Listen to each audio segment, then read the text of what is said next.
Hola, soy José Razúñiga. Y yo soy Enrique Torremolina. Bienvenidas, bienvenidos a Mafia Gay, un audio show donde platicamos con personas de la comunidad LGBT sobre su historia y su carrera. ¿Quién es nuestro invitado de hoy, José Ra? Jonathan Silva es psicólogo especializado en psicoanálisis y autismo, profesor de la Universidad Iberoamericana, exdirector del Colegio Monarch y defensor de la diversidad. Hoy en Mafia Gay, ser psicólogo y amante de la Ciudad de México. Hola Jonathan, bienvenido, ¿cómo estás? Hola, muy bien, muy emocionado. Gracias por estar hoy aquí, estamos muy contentos de que seas nuestro invitado en Mafia Gay, que te podamos hacer muchas preguntas. Me encanta porque usualmente estoy del otro lado, entonces Exacto. Voy a ver qué se siente. Oye, John, vamos a empezar muy por el principio. Te quiero preguntar un poco sobre tu infancia y cómo es crecer en Ciudad de México, que es una ciudad que tú quieres, que promueves, que amas profundamente. ¿Qué es lo que más te gusta de esta ciudad? Lo que más me gusta hoy en día de esta ciudad, supongo que es la diversidad.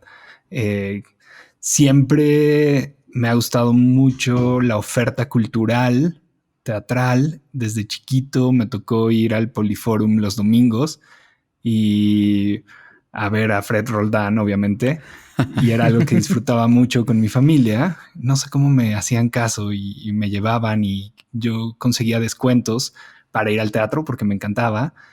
Pero mi papá es diseñador gráfico y entonces tenía una costumbre de llevarnos a los museos los domingos. Me gustaba mucho. Me acuerdo que por ahí de 1992 pusieron una exposición en el Museo de Arte Moderno que era las campañas de Benetton. Y yo fui con mis papás y me parecía una cosa muy cool. Y de repente había un espectacular, literal, tamaño espectacular, de una campaña que tenía penes y vulvas por todos lados, de diferentes colores, sabores y texturas. Y eso me choqueó muchísimo. Lo platicamos, mis papás como que dijeron, bueno, pues sí, es parte de la diversidad y es una de las memorias que más tengo y me acuerdo mucho y me da risa y me da pena y me da no sé qué, digo, contestando un poco de cómo es la infancia. Sí. Era así, mis papás tenían como una visión un tanto liberal en ese entonces, después cambiaron por diferentes cosas, pero ellos no se casaron nunca ni por lo civil ni por la iglesia, entonces tenían como un rollo que a mí me gustaba. Después se volvieron mochos y creo que también les va bien y tuvieron su propia evolución. Yo crecí en la Condesa, desde que nací en la colonia Condesa. Mis papás vivían en un edificio que se llama el edificio Princesa. Dicen que algo tiene que ver. Estaba condenado. Condenado, sí. Bueno, es un edificio que estaba planeado para solteros y solteras porque tenía como cuartos muy pequeños. Es un edificio art deco muy padre que está en la calle de Iztaccíhuatl. Pero nací yo y entonces los corrieron y nos fuimos a un edificio también ahí en Iztaccíhuatl. Crecí en la colonia Condesa. Tenía una vida bastante, no sé, común. Ir al parque, comprar galletas, garabatos de camino al parque. Esa era un poco mi rutina. Sí. Ok. Oye, John, y a ver, o sea, esta es una ciudad que a lo largo de tu vida, que si quieres decir tu edad, ahorita la puedes decir, pero a lo largo de tu vida es una ciudad que ha atravesado pues muchos cambios, desde temblores, un par de temblores importantes o que han marcado mucho de esta ciudad, la llegada del Metrobús, hasta pues, la conquista de derechos como el matrimonio igualitario, el reconocimiento de la identidad de género, el aborto. ¿Cómo es vivir en una ciudad así? ¿Cómo es crecer en una ciudad, ya no tanto de tu infancia, pero el resto de tu vida mientras está pasando todo eso? ¿Cómo lo has vivido? Pues justo me acuerdo también un día que salimos con mis papás a caminar a Ámsterdam y había una manifestación, o sea, mi edad, tengo 36 años, entonces esto ha de haber sido hace más de 25 años. Había una manifestación de vecinos y vecinas que estaban en contra de la prostitución que había en la colonia Condesa. Uh-huh. Y en ese entonces mis papás dijeron, vamos a sumarnos. Y me parecía adecuado, ¿no? Era una manifestación en contra de la prostitución.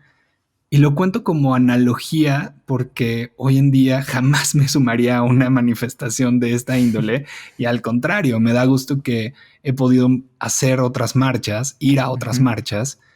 Y con respecto a la ciudad, creo que esa es la parte que a mí me gusta, ¿no? Me han preguntado qué me gustaría que pasara con mi cuerpo después de muerto y lo digo en tono de broma, pero me gustaría que echaran mis cenizas en el Zócalo porque el Zócalo ha sido para mí un lugar emblemático porque me ha tocado ir a marchar, a bailar, ¿no? O sea, me ha tocado bailar con Paquita la del Barrio y la Sonora Santanera, me ha tocado encuerarme en el Zócalo con Spencer Tunick, ir con gente diversa a marchar por ideales de toda índole. Entonces eso es padrísimo porque sí, me he manifestado por ideas políticas, pero también por cuestiones de derechos humanos, por celebrar la diversidad. Entonces eso es lo que me gusta de la ciudad y de lo que se puede encontrar. Además que soy creyente y me gusta buscar espacios secretos que seguramente en una ciudad de 20 millones de habitantes no son secretos, pero que tienen, que guardan esa cosa especial de tal vez ser poco vistos. Oye, y hablando de ser poco vistos, vámonos a platicar un poquito de tu formación profesional. ¿Cómo te animaste a ser psicólogo? ¿Qué fue primero? ¿Te diste cuenta que eras bueno para escuchar o que eras bueno para dar consejos? No sé si soy bueno para dar consejos y espero no serlo porque, porque un psicólogo no debe dar consejos. Eso es un muy buen punto porque mucha gente cree que sí. Gente cree que llega, te digo el problema y tú me dices, tienes que hacer tal y eso sería maravilloso, la verdad. Sería maravilloso, pero no sería psicología, sería más una secta, ¿no? Donde yo te digo qué hacer y eso es terrible, pero tienes toda la razón. Hay gente que piensa que sí. Okay. Y creo que no. Tampoco me consideraba tan bueno para escuchar. Ahora sí, y ahora estoy muy consciente que vivo de eso, pero en su momento decidí estudiar psicología. Es chistoso. Esta semana empiezan clases y yo doy clases en la Ibero y siempre hacemos esa pregunta. ¿Por qué psicología, no? Y me gusta decirle a mis alumnas y alumnos, acuérdense de este día porque en algún momento van a poder resignificar eso. Y cuando yo entré a estudiar psicología, todos y todas decían como, para ayudar a la gente, ¿no? Estoy estudiando psicología para ayudar a la gente. Y yo dije, quiero dar una respuesta que no sea tan obvia. Entonces dije, yo entré a estudiar psicología para aprender a amar. Y tómala, que después de una carrera y de análisis, de ir al propio psicólogo, pues me di cuenta que hay algo de eso, ¿no? Porque pues yo entré a estudiar psicología y estaba en el closet. Uh-huh. Entonces, después de estudiar y todo esto, aprendí a amar y aprendí a más bien aceptar mi orientación y justo a poder amar a hombres. Qué interesante, qué interesante. Sí. Ahora, te has especializado, entre otras cosas, en psicoanálisis, ¿correcto? Sí. Y preparando un poco esta conversación, estaba yo releyendo algunos de los textos que has publicado en Nexos, en el Huffington Post, y en alguno decías que como psicoanalista parte de lo que haces es escuchar y acompañar el dolor de la gente en el consultorio. Esas eran tus palabras. Y me da curiosidad saber qué has aprendido en tu práctica sobre nuestra relación como seres humanos con el dolor, con las fuentes de ese dolor. ¿Ese dolor es una herramienta para algo? ¿Qué puedes decir sobre eso? Una de mis mejores amigas alguna vez me preguntó cómo definiría yo la locura, ¿no? Y si tiene que ver con los diagnósticos, con los libros. Y yo le decía que justo en mi trayectoria, acompañando gente, escuchando gente, definiría más bien la locura como el nivel de dolor que cada quien tenemos adentro. Hay gente que la pasa muy mal y es bien complicado, ¿no? Poder acompañar y poder darle lugar a ese dolor. Digo, invariablemente ahora, por ejemplo, que estamos sobreviviendo y sobrellevando una pandemia, es impresionante lo que toca escuchar aquí, ¿no? Hay gente que no está pudiendo con el nivel de cambio que se requiere hoy en día o que se viene y pues no sé, estoy consciente que me gusta y me apasiona poder acompañarles a estructurar algo de ese dolor, porque claro que cualquier cambio da miedo, pero genera dolor, y que hay situaciones en la vida que a veces solamente necesitan una escucha, no un consejo, ¿no? Recuerdo una vez que me tocó escuchar una historia terrible y que por supuesto que te deja muy movido, ¿no? Me tocó escuchar el asesinato de una familia, que era pues la familia de una paciente mía, y que en esa ocasión solamente vino a llorar 45 minutos, ¿no? No es cualquier cosa, no es cualquier cosa poder estar ahí acompañando ese nivel de dolor. No era mi familia, pero pues claro que te implica, y mi resolución fue salir y pedir la comida más comfort food que pueda haber, porque se requiere también eso, ¿no? Es que sí, y además, a ver, hoy estamos grabando esto contigo en tu consultorio.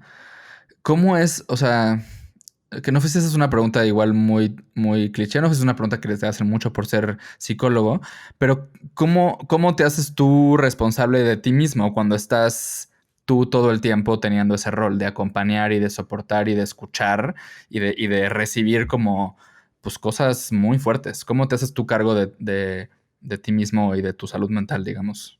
¿O cómo le hacen los psicólogos? No sé si todos, pero creo que el primer paso sí es reconocer. Yo veo colegas, ¿no? Profesores que me dieron clases en la maestría o en el doctorado, que verdaderamente y físicamente están acabados. Y creo que es cuestión de hacer conciencia que ponernos aquí para escuchar implica poner el cuerpo. Eh, bueno, y ya que estamos hablando de eso, poner el cuerpo, yo también trabajo mucho con autismo, y poner el cuerpo implica que me han golpeado, ¿no? Literalmente. Me acuerdo que, digo, no sé si desvíe mucho del tema, pero me acuerdo que el primer año que entré a trabajar al colegio de niños con autismo, era mi cumpleaños, y es un trabajo muy pesado porque estás acompañando un dolor que no puede apalabrarse, ¿no? Que es el autismo. Y entonces uno de estos alumnos, el día de mi cumpleaños, pues tuvo una disregulación terrible y empezó a golpearme, y entonces tuvimos que acompañarlo y llevarlo a un lugar seguro para que no se lastimara a él, para que no me lastimara más a mí. Y la resolución de él en este lugar fue hacerse pipí encima de mí, ¿no? Y entonces uno pone literalmente el cuerpo, se pone ahí para que te toque a veces lo peor de las personas. Claro, yo decía, bueno, pues hoy de cumpleaños recibí mi primer golden shower. Claro. Claro, de broma. Pero porque tienes que hacer algo con eso, ¿no? Y respondiéndote, el humor es algo que nos ayuda muchísimo.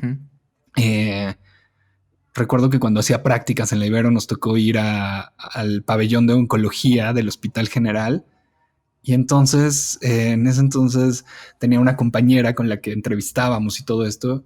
Y cuando salían las pacientes, después decía, a ver, ¿cuál fue la peluca más mi alegría de hoy? ¿No? Y entonces nos botábamos de la risa. Pero es necesario reírse, no reírse de la gente, por supuesto, pero reírse, porque escuchar esas historias te implican de muchas formas, ¿no? Y entonces reírse es una de las formas que tenemos para procesar ese dolor. Por supuesto, ir a análisis. Yo llevo por lo menos 15 años de mi vida yendo a análisis, a hablar de mí, a supervisar casos, pero sobre todo a hablar de mí. Y también, relacionándolo con ese primer tema, yo me he dado cuenta que para mí es muy importante tener espacios como el teatro, donde puedo desconectarme, pero con historias que aunque son ficción, me ayudan a procesar, ¿no? Digo, en mis peores tiempos hasta veía a Laura en América para permitirme llorar, ¿no? Llegaba después de un día muy difícil de acompañar el dolor y veía a Laura en América y lloraba, y yo sabía que eran ficciones, que eran actores los que estaban en la pantalla, pero tenía que encontrar una forma de llorar. Y pues recurría a eso.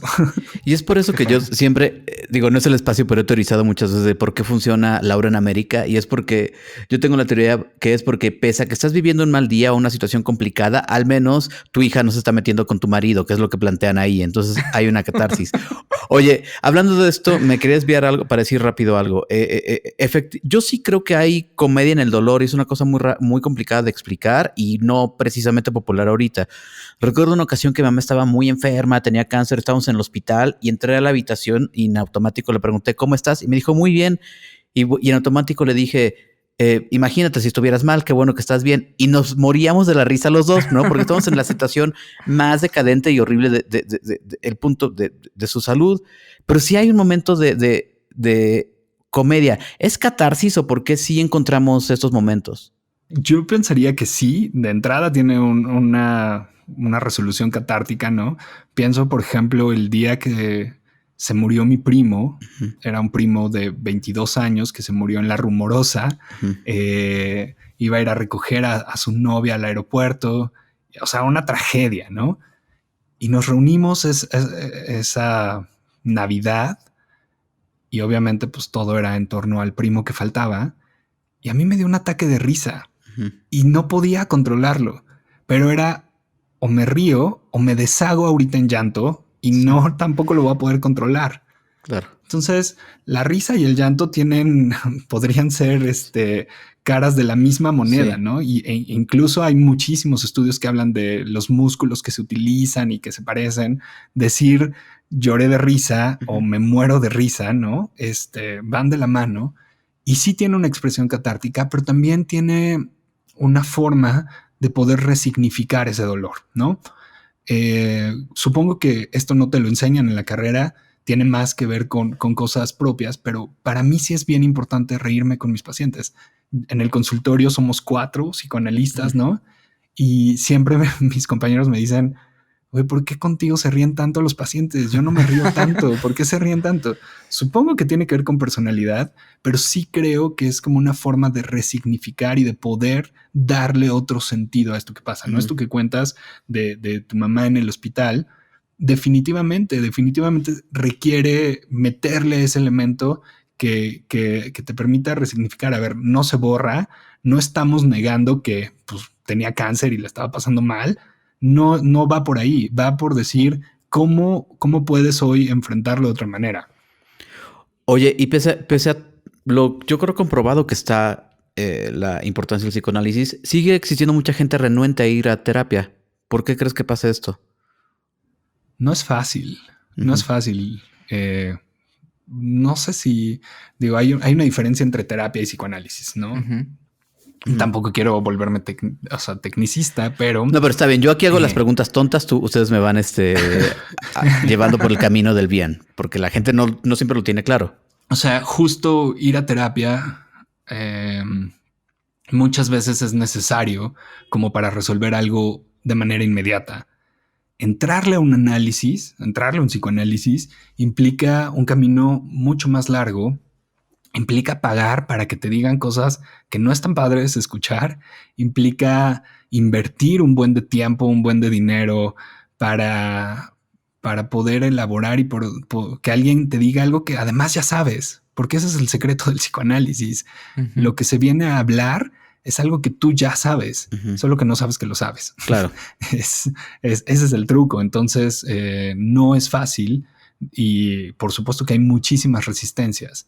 Y hay muchas resistencias porque si quieren, si quieren oír la explicación política, porque vivimos bajo un sistema neoliberal.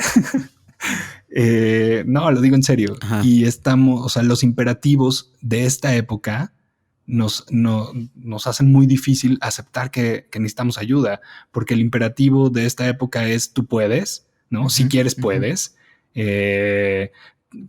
No hay imposibles, todo esto que nos dicen, y entonces reconocer que uno necesita ayuda, reconocer que uno necesita decir, a ver, denme chance, voy a detenerme un rato a pensar qué he hecho, quién soy, de dónde vengo, no es fácil. Esto que dices conecta muy bien con lo siguiente que te quiero preguntar, porque sí creo que hay una cosa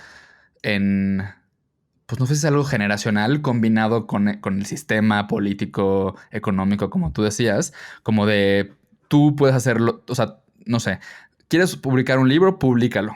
Quieres hacer un programa de radio, hazlo tú, todo puedes tú mismo, no necesitas ayuda de alguien más. ¿Quieres información? Ahí está la información en internet, ¿no?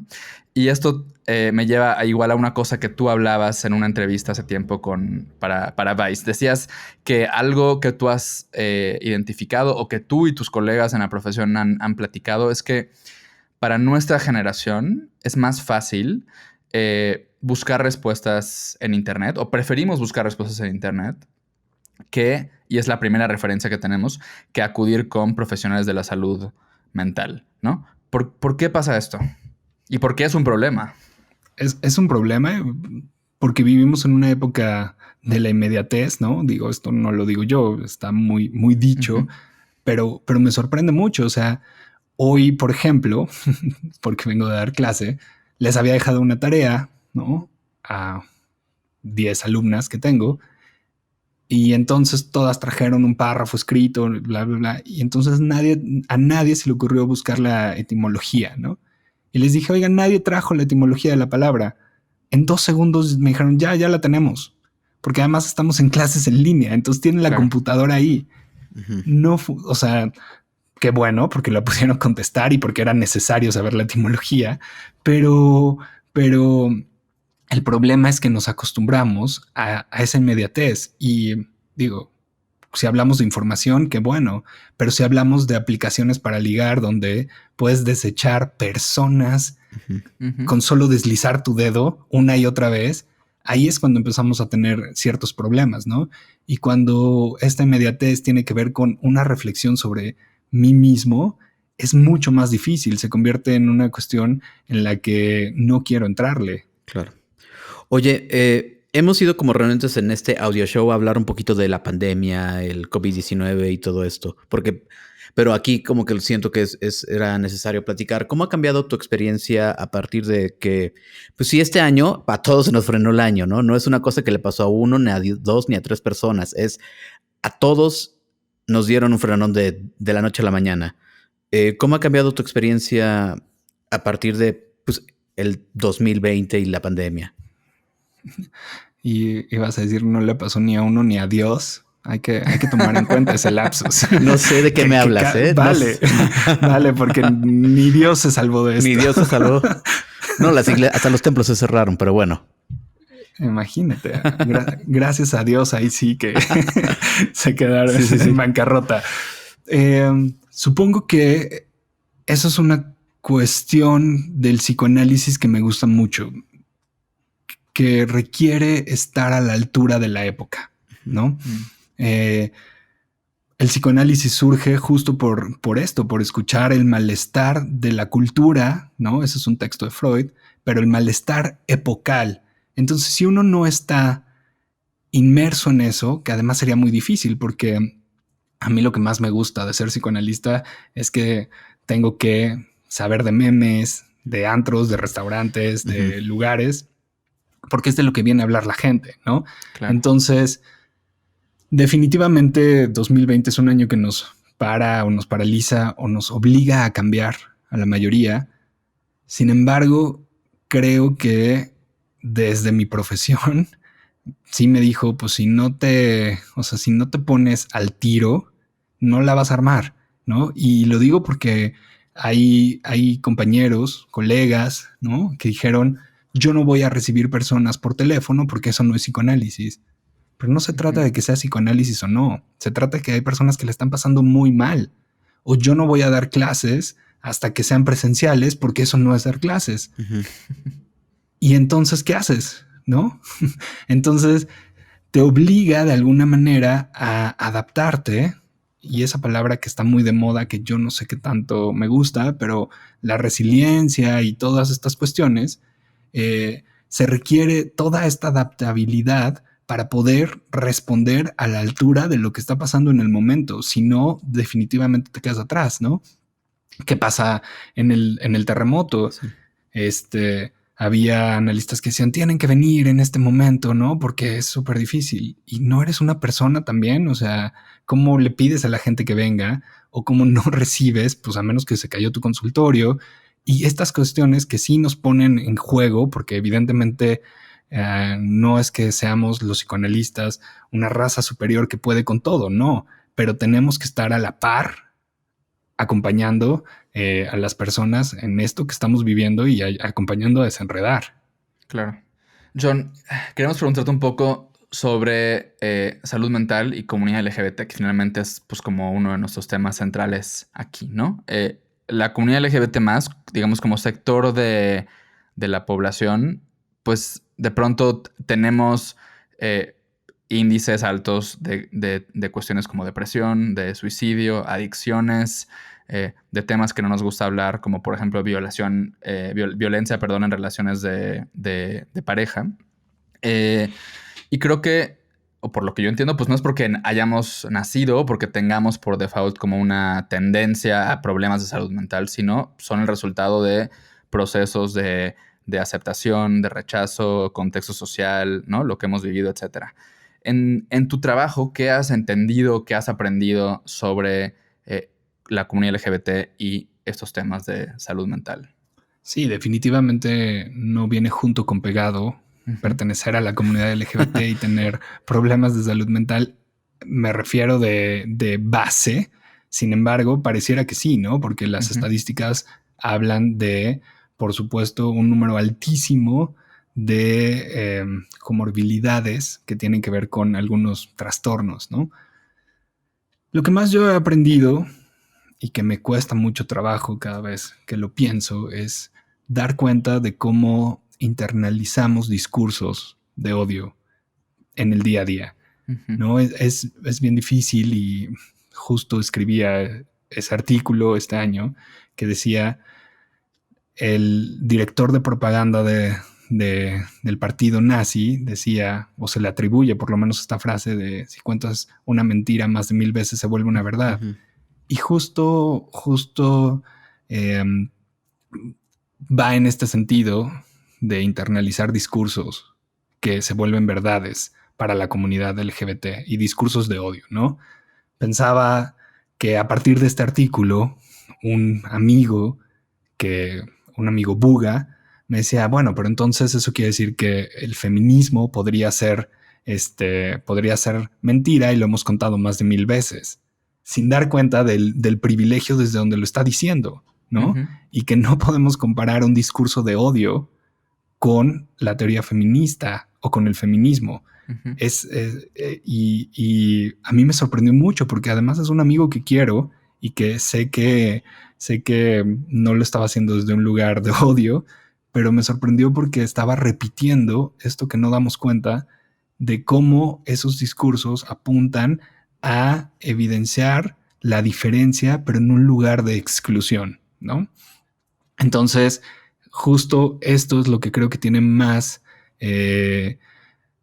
impacto en la salud mental. Claro, si de ahí lo queremos derivar a si es depresión, si es disforia de género, si son esos nombres y apellidos que le gustan más a los psiquiatras, seguramente sí lo vamos a poder hacer. A mí me parece que surge de esto, ¿no? De tener que vivir, crecer, sabiéndote diferente y no encontrando una opción ni una posibilidad que represente una forma digna de vivir. Correcto. Oye, hablando justamente de internalizar cosas, tenemos la sensación y preparándonos para el programa salió el tema de cómo muchas veces la comunidad gay, los hombres gays, estamos muy enfocados en el físico. Estamos obsesionados con el físico y de pronto parece que somos personas clavadas más en la forma que en el fondo. ¿Tienes alguna respuesta del por qué esto, sí, aunque no es una regla, pareciera una regla? Sí, aunque no es una regla para la comunidad, más que una regla, se vuelve una salida, vamos a ponerlo entre comillas fácil. Y digo entre comillas porque yo nunca he ido al gimnasio, ¿no? Sí. Y supongo que es difícil, pero es una salida fácil porque da cuenta del mundo en el que vivimos que privilegia la imagen, ¿no? Entonces, en el imaginario, si yo me veo bien, voy a estar bien. Y te lo dicen mucho, ¿no? regresamos a esto de los imperativos de la época, cómo te ven, te tratan y ese tipo de cosas que además se internalizan, pero que también no ayuda hoy por hoy, que los medios están romantizando algo de la vida en comunidad LGBT desde lugares de privilegio, ¿no? Y entonces a lo mejor un cuerpo trabajado, un cuerpo estéticamente correcto, me ayudaría a sentirme bien o me ayudaría a entrar a esos lugares y esas posibilidades que son las únicas dignas para vivirse desde la diversidad. Yo empecé a ir a terapia hace un par de años, ¿no? Y tú eres una de las personas que yo como que consulté de no sé a qué tipo de terapia ir y un poco me orientaste y como que, y además, me ayudaste como a animarme a ir, porque uno se hace menso, aunque sabes que quieres ir o que lo necesitas, te haces medio pendejo un rato. Una cosa que me voy a confesar que entendí hace muy poquito en terapia y que es algo de lo que tú has hablado y has escrito, es lo siguiente. Las personas LGBT, un poco como tú decías, pues estamos rodeados todo el tiempo, crecemos escuchando mensajes que nos dicen de distintas maneras que estamos mal, ¿no? A veces de forma más light, a veces de forma mucho más literal y más ruda, como las personas que experimentan las mal llamadas terapias de conversión o esfuerzos para corregir la orientación sexual, ¿no? Y entonces creo que vamos desarrollando una como tolerancia, porque ya estamos acostumbrados a, pues lo más light que te puede pasar es que un día te dijeron puto en la escuela y tal vez te pueden pasar, insisto, cosas más, entre comillas, fuertes, ¿no? Y entonces uno de los efectos que esto tiene es que las personas LGBT que no hemos afortunadamente vivido situaciones como de violencia o de discriminación muy extrema, como terapias de corrección o como, no sé, que te corran de tu casa o ya no digamos vivir en un país o en un lugar donde la homosexualidad es ilegal. Esas personas como que pues también crecemos un poco pensando que somos privilegiados y las experiencias que sí tenemos de rechazo y que pueden ser algún tipo de trauma, entre comillas, muy entre comillas, más light, pues como que las menospreciamos, ¿no? Como que dices, pues no me tocó algo tan terrible, no me tocó algo tan fuerte, algo tan malo, entonces la he librado. ¿Puedes elaborar un poquito sobre esto? ¿Cómo opera esto en nuestra cabeza de personas LGBT? Claro, como casi una manera de compensación, ¿no? De decir, no me ha tocado tan mal, cuando en realidad, si hablamos de internalizar estos discursos, pues sí nos va mal, ¿no? Y ni siquiera es que sea, no sé, cuando somos niñes. Yo lo pensaba hace muy poco, por ejemplo, yo llevo muchos años siendo psicoanalista, pero muchos años fui psicoanalista de closet porque el mismo psicoanálisis tiene un discurso internalizado donde desde un lugar, lo pongo entre comillas también, bastante amigable, donde dicen, bueno, es que no tendrían por qué saber si eres diabético o si eres gay, ¿no? Tus pacientes.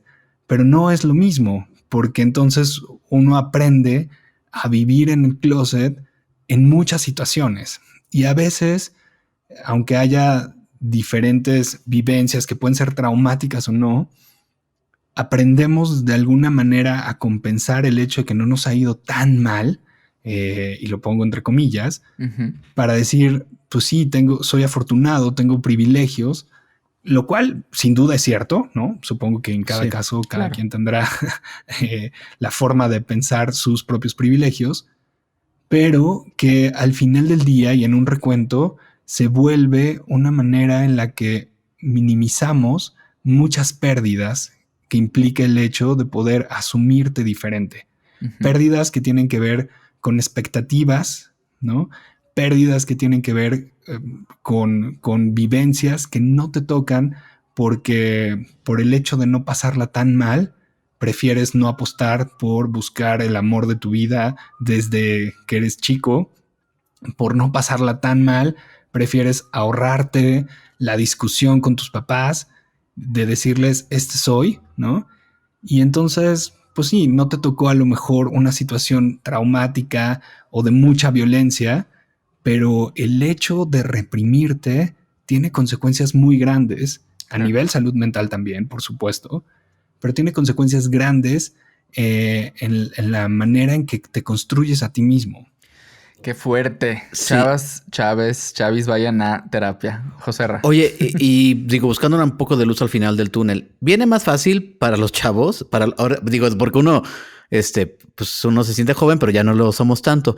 Pero ¿tú crees que viene un poquito más sencillo para las nuevas generaciones o Nel? ¿En términos de qué? En términos de la comunidad LGBT. De la comunidad LGBT, Sí, salir del closet, ¿crees que, digo, tomando en cuenta que nuestros compañeros de nuestra edad ahora son los nuevos padres, pues? Viene más sencillo en términos de inclusión y de reconocimiento de derechos, sí. Uh-huh. Sin embargo, al final del día no podemos negar la historia del ser humano. Y llegar a un proceso así implica siempre pasar por procesos de exclusión y de discriminación. Uh-huh. Por ejemplo, tengo una paciente que es una niña trans y su mamá me decía, es que tal vez sea más fácil si hubiera escuelas para niñas trans. No le sería tan difícil la vida. Uh-huh. Wow. Yo le dije, bueno, eso lo veo complicado, pero no por la cuestión de pensar la diversidad y de los derechos y todo, sino porque si hubiera una escuela exclusiva para niños y niñas trans, lo que pasaría es que se discriminaría a la que tiene lentes, a la que pesa más, a la que sus papás lo que sea, porque es un proceso natural del ser humano buscar la diferencia, rechazarla para poder saber quién soy, después incorporarla para después rechazarla y pasar por estas cosas que más que pensarlo desde el ámbito de los derechos, donde ahí sí no hay discusión, tienen que ver con procesos propios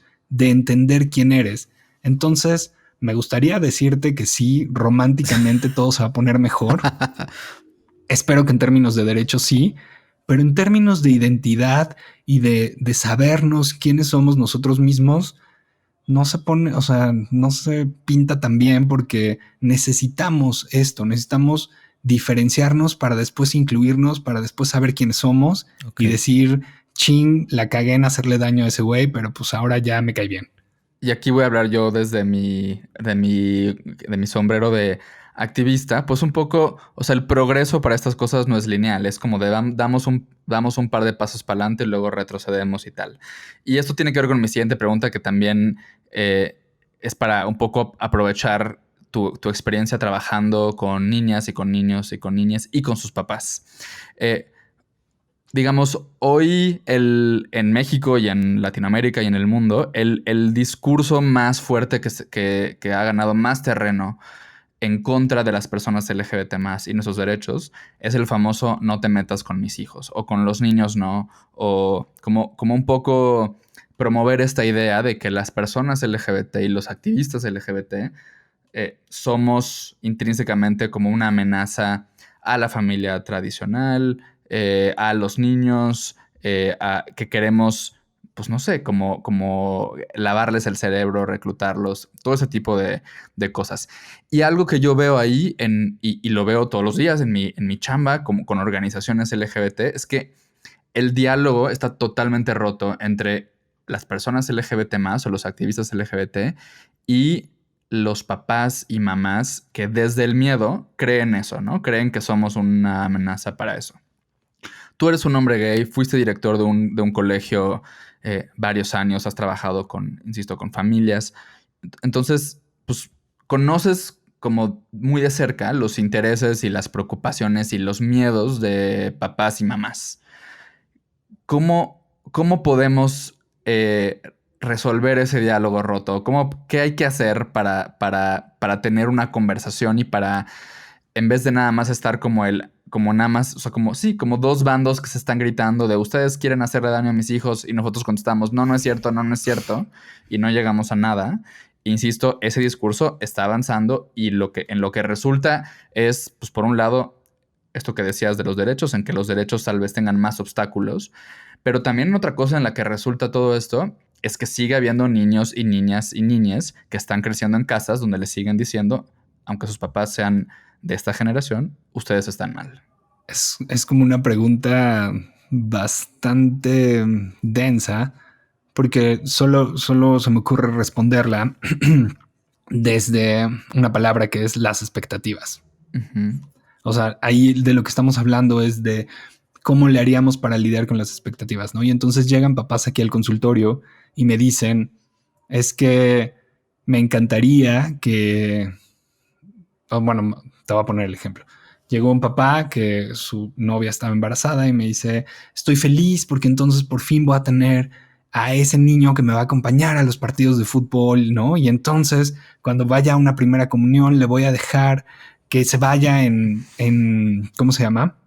En el uniforme de fútbol, porque a mí siempre me regañaban porque me manchaba los pantalones de primera comunión. Entonces mi hijo va a ir con el uniforme de fútbol. Híjole. Y entonces yo le decía, uno, ojalá le guste el fútbol, porque si no, ya valió. Pero dos, te toca ser papá. Sí es cierto que te toca enseñarle que vivimos en una sociedad. ¿Qué quiero decir con esto? Pues a una primera comunión tenemos que ir con pantaloncito y camisa. No es que sea la única forma, pero que lleve una maleta y que después se ponga el uniforme de fútbol para que no manche el pantalón. Pero si tú desde ahí estás imponiendo, ¿no? Que ahí está la contradicción y esta reflexión de los papás y con mis hijos no te metas es, es sumamente, o sea, nos daría para discutir y hacer 3 programas porque está llena de contradicciones, ¿no? A mí me da mucha risa cuando llegan los papás y dicen, es que lo único que quiero es que sea feliz, pero les falta decir que sea feliz a mi modo, Sí. porque con lo que estamos lidiando en realidad son con cuestiones individuales. Y digo que da para pensar mucho porque lo que pone de manifiesto estas asociaciones es que los niños, las niñas, los niñes no les interesan, sino que tiene que ver con una agenda personal, ¿no? Con conflictos que yo no he podido resolver como papá, con conflictos que yo no he podido resolver como adulto. Entonces, cuando dices cómo le hacemos, mi propuesta sería de entrada sacar a los niños de en medio y pensar en términos mucho más generales, ¿no? Sacar a los niños a las niñas, porque mientras, como estas caricaturas de Mafalda, mientras los adultos están discutiendo, los niños sí están resolviendo el mundo. Sí. Entonces, mi propuesta sería eso, sacar de alguna manera a los niños, a las niñas de esas ecuaciones, porque de verdad no tienen nada que ver con las peticiones y poder trabajarlos como adultos sin poner en medio a los niños. Es como cuando los papás se divorcian. Resuélvanlo entre ustedes, no pongan de pretexto a los niños, a las niñas, o como cuando una mamá decide no separarse de la persona que la violenta por sus hijos, son facturas que se cobran carísimo, claro. ¿no? Como entonces, no usarlos como herramienta de esa discusión, de ese pleito. Exactamente. Aunque en teoría son discusiones que se hacen por ellos. Correcto. Claro que no son por ellos, ¿no? Correcto. Oye, Jonathan, y justo hablando de niños, ¿qué has aprendido?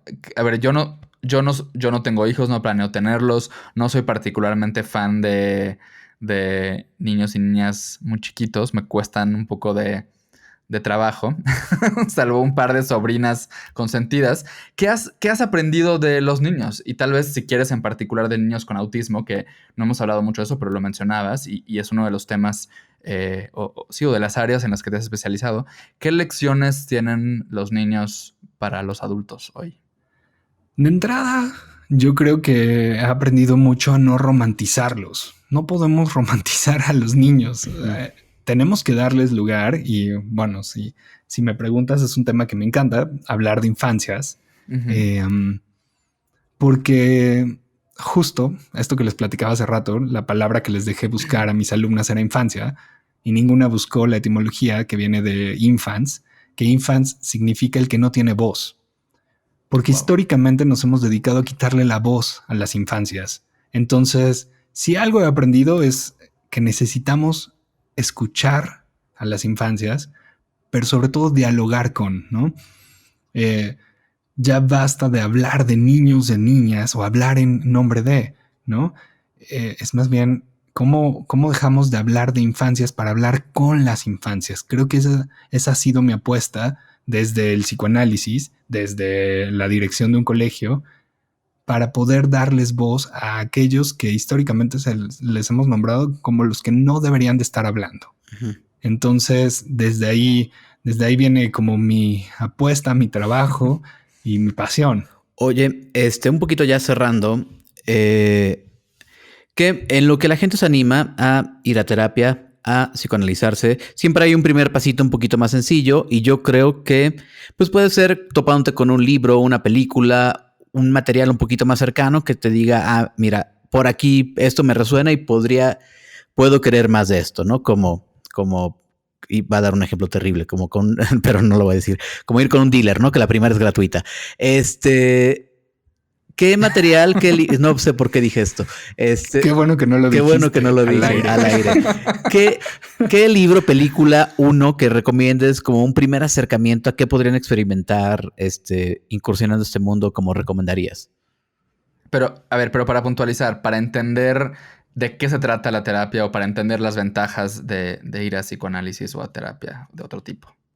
Es que mi respuesta va a sonar como terrible y qué mamón, pero por favor, nunca he recomendado un libro para eso, porque más bien a mí me sorprende muchísimo escuchar gente que viene a hablar y decirme, es que no sabes cómo me cayó el 20 con un capítulo o sea, una película de Harry Potter, o gente que viene a decir, estaba leyendo a Nietzsche, ¿no? Porque depende muchísimo de la experiencia. Okay. Yo más bien creo, o sea, bueno, si me dices, recientemente vi Normal People y estoy obsesionado con la manera en que retrata tanto en el libro como en la serie una cosa así de la esencia del ser humano y sobre todo de algo tan complejo como el amor. Entonces, eso lo recomiendo. Es más, dije que nunca había recomendado algo, pero sí lo recomiendo. Bueno. O sea, recientemente se lo recomendé a un paciente, por ejemplo. Ajá. Así de, okay. Por lo que estaba hablando, dije, creo que en su viaje pidas este libro y léalo.